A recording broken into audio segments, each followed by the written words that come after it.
Isang mapagpalang araw po sa atin lahat. Meron tayo ditong gagawing twin tub na ang problema po nito ay dryer. Yan. Bali, tiningnan ko kanina doon sa bahay nung ating minamahal na customer at nakita ko na sira yung wire ng preno at saka yung kanyang rubber bellow ay may tagas. So, pinagpasya natin na palitan pareho yung mga piyesa na yon at yun yung ating tatrabahuhin ngayon. So, kakakasinulin natin itong bandang likuran. Bali, ang nangyari sa washing machine na yan ay pinatawag ako ng minamahal nating customer para servisan sana dun sa kanilang bahay. Pero palibasa nga po ay nung makita kong medyo malaking trabaho ay pinagpasya ko na iuwi na lang kasi kung doon ko gagawin sa kanila malayo sa akin sa pa malayo din dun sa bayan at bilihan ng pyesa. Kaya ako ay nagpasya na dalhin lang dito sa aming bahay. Dito nga po sa aking shop. Bali ito, yung sira niya, yan. Naputol. So papalitan natin to. Tsaka yung rubber bellow niya. So kakalasin natin, Bernard. Yan. Kaganyan bumubuno tayo dyan sa drain glass.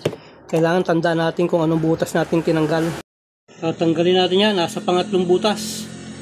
Yan.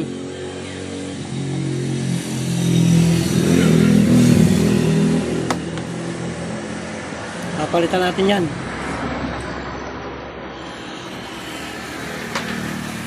Tatanggalin natin tong itaas. Yan, para makuha natin yung rubber bellow nya. Yun. Minsan, alalay din tayo dito. Pakikiramdaman natin itong lugar na to kasi yung iba nya napuputol. Yan. Pihitin lang natin. Ayun. Bali, ibabaw lang ang inaalis dyan. Hindi naman kailangan yung ilalim kasi yung ilalim lock ng ano yan, ng motor. Shafting lang kanyang motor. Ang ibabaw, ito yung shafting ng kanyang baso. Yan.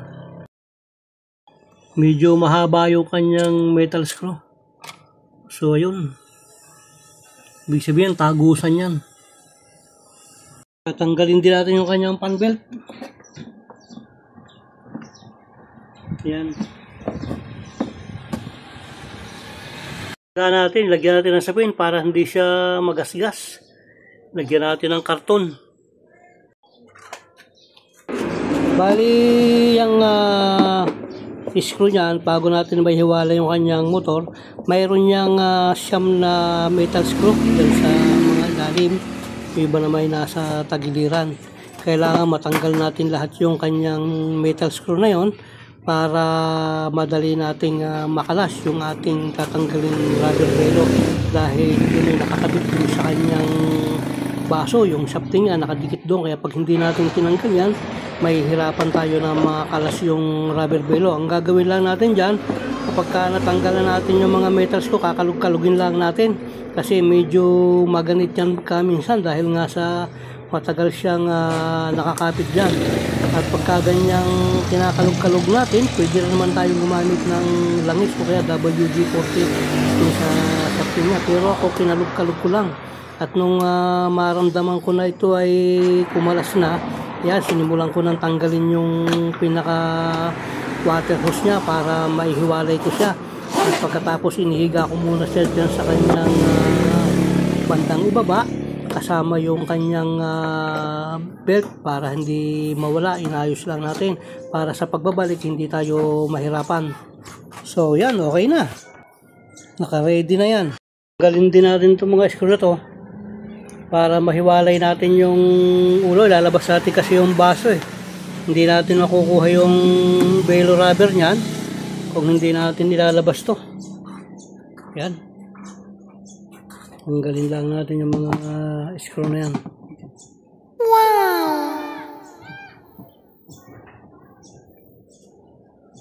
So, ayun oh. May dalawang tornilyo sa ilalim ng hawakan ito. Bubunutin din natin yan. Yan. Pansin natin, dami langgam. Ano?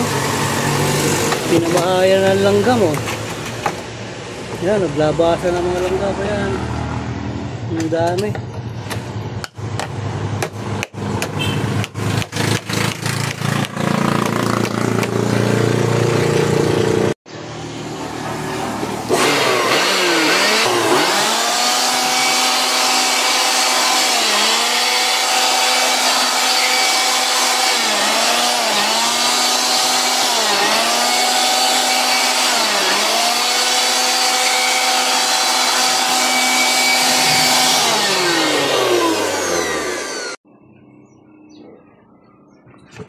Ngayon.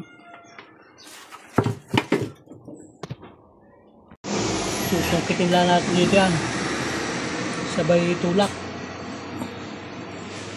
Ayan. Dito ang sungkit niya kasi may lock yan eh. Ayan o.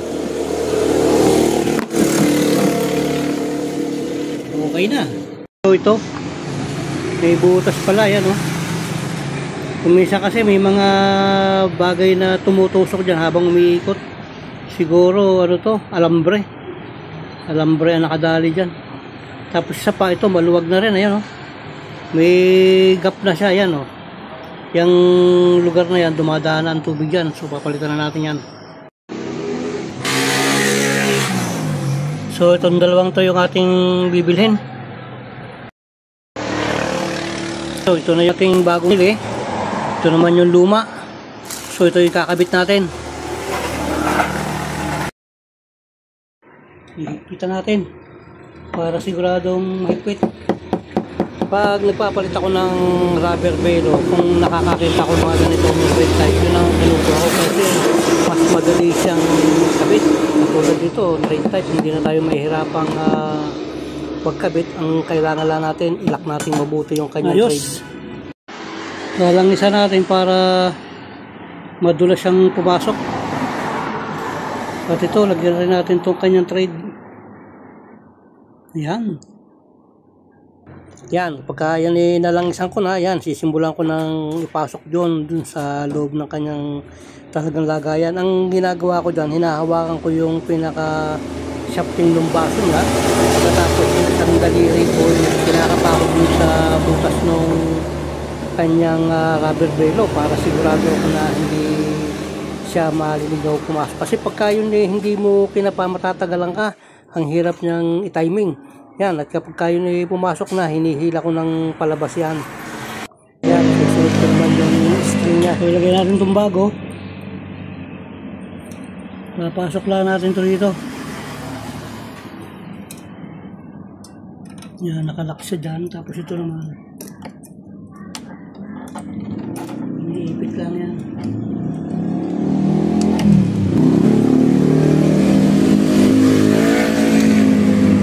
Yun. Yan. Yan yung nagiging preno niya. Yan. So bago natin ilagay ito, langisan natin para meron siyang lubrication. Yan, kapag naiayos ko na yung kanyang baso, ilalagay ko na yung kanyang pinaka-screw doon sa shafting niya. Ang una kong ginagamit yan ay Phillips screwdriver muna pagka habang siya maluwag para madali siyang pasok kasi gipit yung lugar. Ngayon, kapag kaya na nasigurado ko ng medyo mahigpit na doon sa lagay natin ito para siguradong mahigpit. Itong ating cross wrench. Kapag nahigpitan ko na ng Phillips screwdriver, ginagamit ko na itong aking cross wrench para siguradong matibay. Kaya nga lang ang paggamit niyan at paghigpit, alalay lang kasi kung minsan napuputol yan. Kaya kailangan alalay ang paghigpit. Ayos. So yan, kapag ganong nailagay ko na yung ating screw at talagang matibay na ang ginagawa ko, pinapaikot ko muna para tinisigurado kung walang sayad. So yan, okay na. So itong ating inilagay, papanda rin natin. Plug natin. Titignan natin kung aandar siya. Yun, ayaw niyang umandar.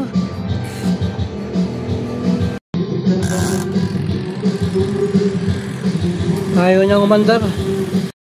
Bunutin natin. Kalasin natin to.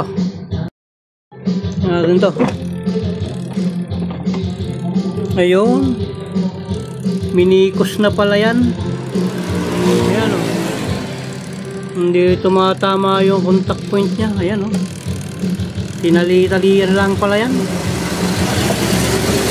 So palibasa ay ilagyan natin ng sapin dito sa lugar na to para kumuntak siya. So papandarin ulit natin. So yun, okay na. Ayan o. Stop natin. So lalagyan natin siya ng yan, titistingin natin kung may natulo doon sa ilalim. Diyan natin yan. Ayan. Yun. So yun natin.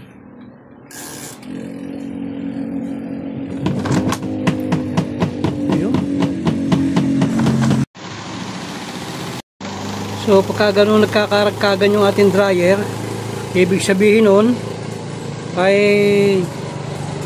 hindi pantay yung ating nilalagay. Ayan. So yan nga, pagkatapos na maayos natin ay ating sinubukan yung kanyang spin kung maganda at okay yung kanyang performance. At yan, nakita nga natin na maganda yung ikot at ating ding sinubukan kung siya ay nagpipreno. Tumitigil naman siya kapag inangat natin yung takip. At pag inunuli natin ay ayan, sinarado, maandar ulit siya. So okay na po yan yung ating ginawa na yan na pinalitan natin ng rubber belo. At yan nga yung naging resulta. Gumagana naman lahat, pati yung kanyang preno dahil mag-okay yung ating ikinabit na string para sa kanyang preno. At yan, naobserbahan natin na palibasa nga ay okay na yung kanyang performance, ay okay na po yan at pwede na natin i-deliver yan sa minamahal natin customer. Yan nga po, buti na lang at maganda yung panahon ngayon. At nakatsamba tayo ng maganda ang panahon na hindi umuulan. Ayan.